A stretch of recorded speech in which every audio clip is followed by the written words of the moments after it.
الله من الشيطان الرجيم بسم الله الرحمن الرحيم قل لئن اجتمعت الإنس والجن على أن يأتوا بمثل هذا القرآن لا يأتون بمثله ولو كان بعضهم لبعض ظهيرا ولقد صرفنا للناس في هذا القرآن من كل مثل فأبى أكثر الناس إلا كفورا۔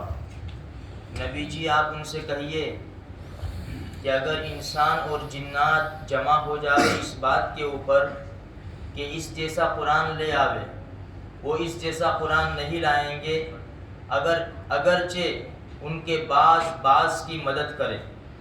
ہم لوگوں کے لیے اس قرآن میں مثالیں ہیر پھیر کر بیان کرتے ہیں، لیکن اکثر لوگ ناشکری کی وجہ سے انکار کرتے ہیں۔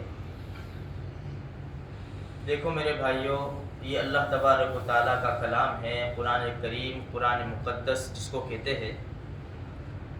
یہ ایک ایسی بڑی زبردست کتاب ہے، دنیا میں ایک ہی ایسی کتاب ہے کہ جس کی حفاظت کا وعدہ اللہ نے لیا ہے۔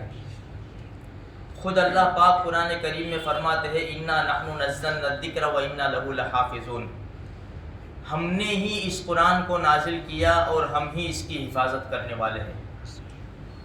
اللہ پاک جس کتاب کی حفاظت کرنے کی ذمہ داری لی ہو، وہ کتاب کتنی مقدس ہوگی اور اس کی پڑھنے والی قوم کتنی بہترین اور نصیبدار ہوگی، اور اس کو چھوڑنے والی قوم کتنی بد نصیب ہوگی۔ یہ وہ مقدس قرآن ہے جو ہمارے گھروں کے اندر رہتا ہے، گھروں کے اندر رہتے ہوئے ہم سے بہت دور ہے، ہم اس سے بہت دور ہیں۔ یہ وہ قرآن ہے جو صحابہ کرام اپنے سینوں میں لیتے تھے، جس جگہ بھی چلے جاتے تھے فتح حاصل کر کے آتے تھے، اور تعداد میں بہت کم تھے۔ آج لاکھوں کروڑوں کی تعداد میں مسلمان ہیں، قرآن کو چھوڑ کر ذلیل و رسوا ہوتے ہوئے نظر آ رہے ہیں۔ نبی کریم صلی اللہ علیہ وسلم کا فرمان ہے، اگر میں تم میں دو چیزیں چھوڑ کر جاتا ہوں، ترکت فیکم امرین ان تمسکتم بہما لن تضلوا بعدی ابدا، کتاب اللہ و سنتی۔ دو چیزیں چھوڑ کر جاتا ہوں، اگر اس کو مضبوطی سے تھام لوں گے کبھی بھی گمراہ نہیں ہوں گے۔ ایک اللہ کا قرآن ہے اور دوسری میری سنت ہے۔ آج ہم نے اللہ کے قرآن کو بھی چھوڑا اور اللہ کے رسول صلی اللہ علیہ وسلم کی پیاری سنتوں کو بھی چھوڑا۔ ہم بے بس، بے کس، مسکین، محتاج، ضعیف، بے سہارا قوم بن گئی ہے۔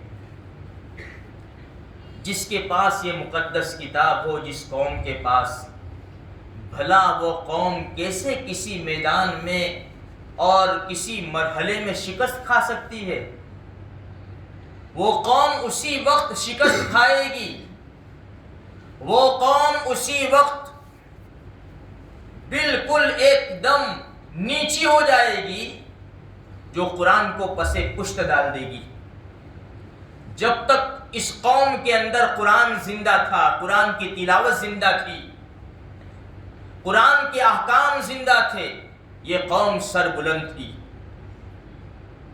جب سے اس قوم نے قرآن کو چھوڑا، اس کی تلاوت کو چھوڑا، اس کے احکام کو چھوڑا، وہ قوم پستی میں چلی گئی ہے، بالکل نیچی ہو گئی، اس کا کوئی پرسان حال نہیں ہے، اس لیے کہ اس نے اتنا بڑا جرم کیا ہے کہ اللہ کی کتاب کو اس نے پسے پشت ڈال دیا ہے۔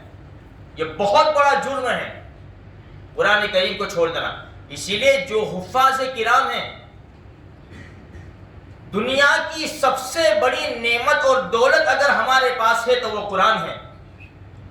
کتابوں میں لکھا ہے جس حافظ نے اس قرآن کی دولت کو سینے میں لیتے ہوئے اس کو کم سمجھا اور دنیا کی دولت کو بڑا سمجھا، اس نے ناشکری کی ہے۔ اور آج ہمارا بھی یہی حال ہے، ہم نے اس قرآن کی کوئی پرواہ نہ کی۔ اس سے تو ہمارا ایمان چارج ہوتا ہے، فون کی بیٹری اتر جاتی ہے فوراً چارجر ڈھونڈتے ہیں، ہماری ایمان کی بیٹری بہت ڈاؤن ہو گئی ہے میرے بھائیوں. اس کا چارجر قرآن اور حدیث ہے. ہمارے ایمان کی بیٹری قرآن اور حدیث ہے. اس سے ہمارا ایمان چارج ہوگا. اور جب ہمارا ایمان چارج ہوگا، جب ہمارا ایمان مضبوط ہوگا، تو وسیم رضوی جیسے کتنے کتے آ جائیں گے، اور یہ مہاراج جیسے کتنے ملعون آ جائیں گے.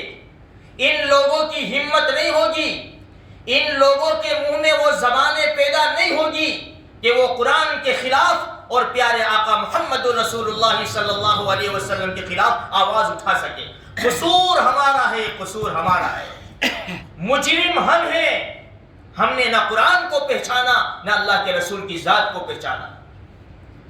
نہ ہم نے قرآن کے احکام کی پرواہ کی، نہ پیارے آقا رحمت للعالمین صلی اللہ علیہ وسلم کے طریقوں کی پرواہ کی. آج ہم چھوڑ چھاڑ کر بیٹھ گئے ہیں اور دشمن ہمارے اوپر سینہ تان کر کھڑا ہوا ہے. قرآن دیکھو تو صحیح، اس کا دعویٰ تو دیکھو قرآن کا. آج تک کس نے ایسا دعویٰ کیا ہے جو قرآن نے دعویٰ کیا ہے؟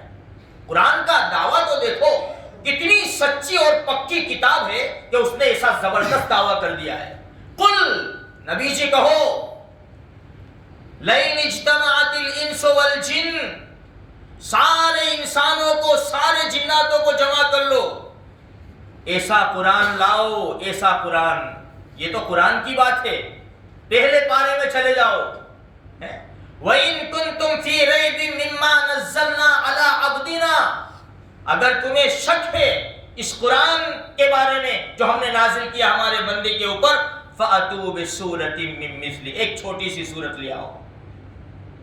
وَادْعُوا شُهَدَاءَكُم مِّن دُونِ اللَّهِ إِن كُنتُمْ صَادِقِينَ، اللہ کے علاوہ سب کو جمع کر لو، سب کی مدد لے لو اگر تم سچے ہو تو. فَإِن لَّمْ تَفْعَلُوا، تم نہیں کر سکتے یہ کام. یہ قرآن ایسی مقدس کتاب ہے، ایک ایک حرف اس کا ایسا قیمتی ہے. فَإِن لَّمْ تَفْعَلُوا، تمہارے بس کی بات نہیں ہے. وَلَن تَفْعَلُوا، ہرگز تم یہ کام نہیں کر سکتے. فَاتَّقُوا النَّارَ، تو پھر ڈرو قرآن کے خلاف بولنے سے. اس جہنم کی اس آگ سے ڈرو جو اللہ تبارک و تعالیٰ نے تیار کی گئی ہے، جس کا ایندھن لوگ اور پتھر ہے. آج یہ قرآن کو ہم نے چھوڑ، اس کا دعویٰ تو دیکھو. اور اس میں آگے قرآن کے تحت ہم نے مثالیں بیان کی ہیں، کیسی کیسی مثالیں قرآن کریم نے بیان کی ہیں. لیکن ہمارے دلوں کے اوپر پردے پڑے ہوئے ہیں، ہمارے دل سیاہ ہو چکے ہیں کہ ایسی زبردست مقدس کتاب کے عرب کے جوہلا جو جانوروں سے بدتر زندگی گزارتے تھے، جب ان کے سامنے یہ اللہ کا قرآن آتا اپنا سر جھکا دیتے تھے اور مجبور ہو جاتے تھے اس بات کے اوپر گواہی دینے کے لیے کہ اشہد ان لا الہ الا اللہ و اشہد ان محمد رسول اللہ. آج ہم مسلمان کے گھر میں پیدا ہوئے ہیں اور یہ قرآن ایسی زبردست مقدس کتاب کو ہم نے چھوڑے رکھا ہے. ہمارا نوجوان فون میں گھنٹوں گھنٹوں گزار دیتا ہے، لیکن اس کو توفیق نہیں ہوتی کہ اللہ کے قرآن کو لے کر ایک رکوع پڑھ لے. اس کے پاس اتنا ٹائم نہیں ہے. ارے تیرے سے کیا گناہ ہو گیا کہ تجھے اللہ توفیق نہیں دیتا قرآن پڑھنے کی؟ تو گھنٹوں گھنٹوں آدھی آدھی رات فون لے کر بیٹھا ہے، انٹرنیٹ کے اوپر لگا ہوا ہے. تجھ سے توبہ کر، اللہ سے توبہ کر. تجھ سے کیا گناہ ہو گیا ہے کہ قرآن کی دولت سے تجھے محروم رکھا ہے؟ بہت بڑی فکر کی بات ہے، بہت بڑی فکر کی بات ہے.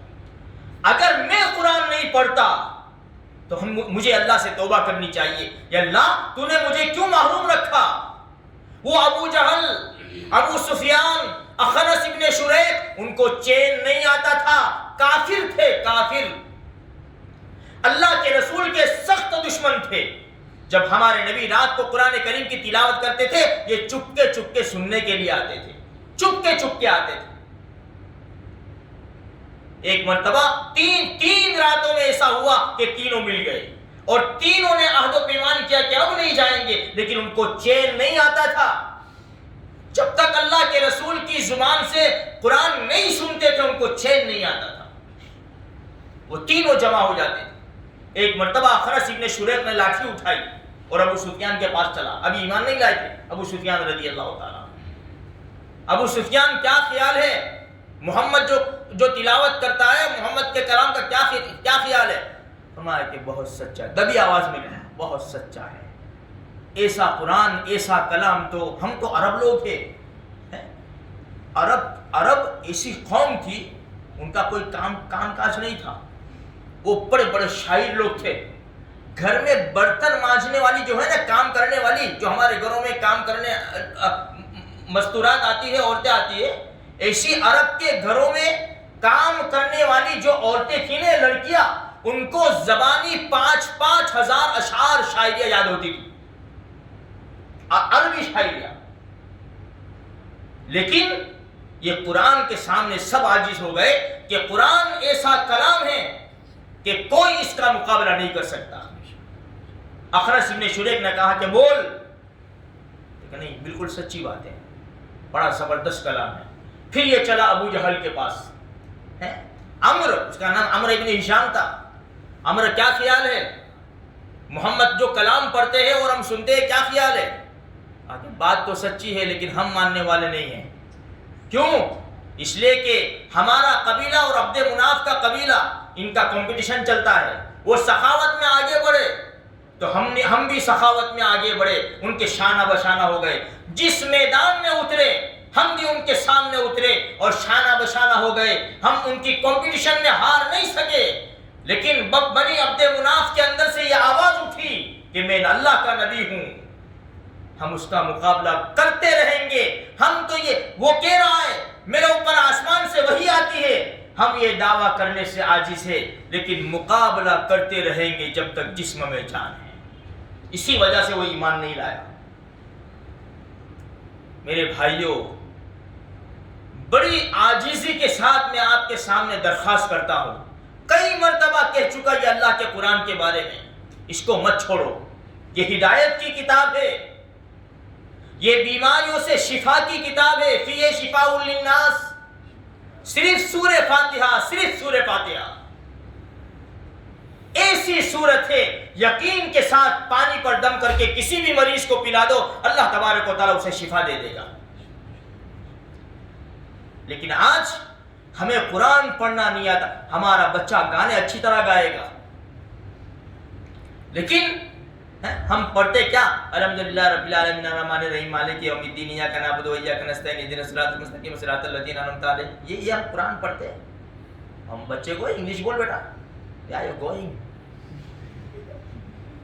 I'm going to the mosque for prayer. بہترین انداز سے آتا نہیں مجھے انگلش 2-4 الفاظ آتے دھوکے میں مت آئیے. بہترین قسم کا اور فخر ہے ہمیں ماں باپ کا اولاد کے اوپر فخر ہے. بچہ انگلش کیا بولتا ہے دیکھ تو صحیح. جیسا انگریز بولتا ہے سفید آدمی بولتا ہے جیسا فخر ہے. میں تو کہتا ہوں جو بچے ڈگری حاصل کر سب کی بات نہیں ہے لیکن میرا تو تجربہ ہے اور میں نے تو اپنے سامنے بلا کر پوچھا ہے. جو بچے ڈگری حاصل کرتے ہیں دنیاوی لائن کی اللہ ان کو خوب ترقی دے. انکار نہیں کرتے. ہمیں ڈاکٹروں کی ضرورت ہے. ہمیں وکیلوں کی ضرورت ہے. ہمیں انجینئروں کی ہمیں سب کی ضرورت ہے. اپنے بچوں کو ڈاکٹر بھی بناؤ وکیل بھی بناؤ سب بناؤ لیکن پہلے مسلمان بناؤ اپنے بچے کو. بیٹا کتنے پرسنٹیج آئے؟ ابو 90%. اتحیہ سنا دے بیٹا. دعائے قنوت سنا دے. میں نے تیرے ایڈمیشن کے لیے لاکھوں روپیہ دیا ہے. ہزاروں لاکھوں فیس بھرتا ہوں بیٹا. جب میرا جنازہ پڑا ہوگا کون سی دعا پڑھے گا ذرا سنا تو دے. پوچھو اپنے گھروں میں اپنی نوجوان اولاد سے پوچھو تو صحیح. کہیں ایسا نہ ہو کہ باپ کا جنازہ پڑا ہو اور سر کے اوپر رومال دے رہا ہو اور فٹ پاتھ کے اوپر کھڑا ہو. چل لے بھائی تم پڑھ لو. نہیں دیکھتے جنازہ پڑا ہوتا ہے لوگ نماز پڑھتے کتنے لوگ کھڑے ہوئے ہوتے ہیں. کیوں آتے ہی نہیں کچھ؟ ہم مسلمان نہیں ہیں. کیسے مسلمان ہم کس کے آگے جا کے شکایت کریں گے میرے بھائیوں؟ قصور ہمارا ہے، مجرم ہمیں آج بھی وقت ہے، آج بھی ہے۔ مسلمان کی شان وہ ہے کہ جب ہاتھ اٹھائے نا یہ ساری مصیبتیں ٹل جائے، لیکن مسلمان بھی تو ہو، مسلمان بھی تو ہو۔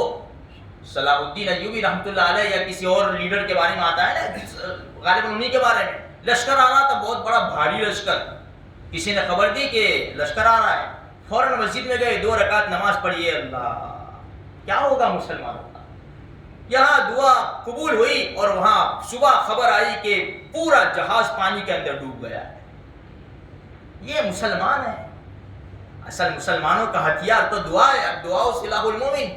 اس لیے میرے بھائیو عاجزانہ گزارش ہے، قرآن کو مت چھوڑو، جو پڑھنا نہیں جانتے وہ بھی کھول کر صرف دیکھیں، روزانہ کا معمول بناؤ، کھول کر دیکھو۔ میں تم سے نہیں کہتا کہ آدھا پارا 1 پارا پڑھو، میں تو ایک رکوع کی درخواست کرتا ہوں، چند آیت کی۔ میں تو صرف اتنا کہتا ہوں کہ یہ اللہ کا قرآن ہمارے ہاتھوں میں آوے، بس ہمارے ہاتھوں میں یہ اللہ کا قرآن آوے، بس میں اتنی گزارش کرتا ہوں۔ اللہ مجھے آپ کو توفیق نصیب فرماوے، اللہ ہم سب کے گناہوں کو معاف فرما، آئندہ گناہوں سے حفاظت فرما، اللہ ہمیں قرآن کریم کی تلاوت کرنے کی توفیق عطا فرما، ہمارے گھروں میں تلاوت کو زندہ فرما، ہمارے گھر میں پیارا آقا صلی اللہ علیہ وسلم کی سنتوں کو زندہ فرما، ہماری ساری جائز مرادوں کو پوری فرما۔ جزا اللہ عنا محمد اللہ صلی اللہ علیہ وسلم۔